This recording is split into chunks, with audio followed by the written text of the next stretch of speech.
Thank you so much for attending my presentation on VGC's Fallen Archetypes, and let's get right into it with the first one, Mouse Ape. This core, featuring Mousehold and Annihilate, was one of the most infamous structures of early VGC.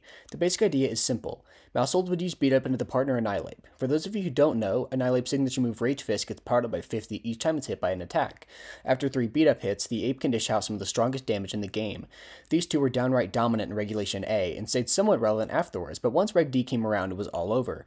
The increased power was just too much for their shoddy defenses, and the two faded out of relevance. Next up is the Faap core. Yes, a dominant VGC team structure was commonly called Faap, and no, I will not be taking questions.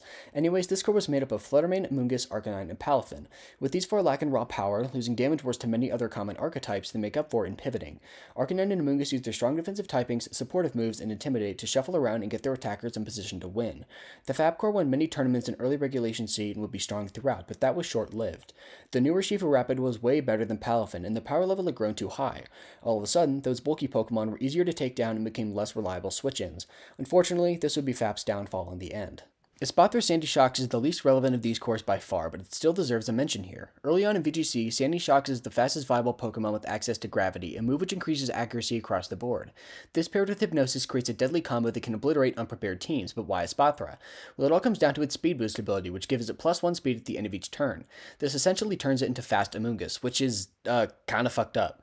Similar to the other two, this one fell off hard once stronger and faster Pokemon were introduced. The advent of Grassy Glide Rillaboom, Aquajet Shifu, and others gave the archetype a hard time getting set up. So do any of these have niches currently? The concept of Mouse Ape is seeing success, but it isn't quite the same. Mousehold has been left behind as Whimsicott, who consistently outspeeds Tornadus and can set Tailwind, has taken its spot.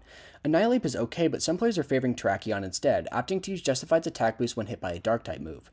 The Faap core was already struggling by the end of Regulation C due to meta changes, and it never got better. Palafin and Arcanine being completely outclassed by Urshifu and Incineroar respectively is the final nail in the coffin. Espathra Sandy Shocks has completely fallen out of the metagame, with Espathra sitting at 0.13% usage. Power creep was just too much. In conclusion, the metagame has really evolved, both because of adaptations and Pokemon introductions. However, this is honestly pretty cool. Players pushing each format to its limit to find new strategies is awesome and very healthy. Thank you so much for watching.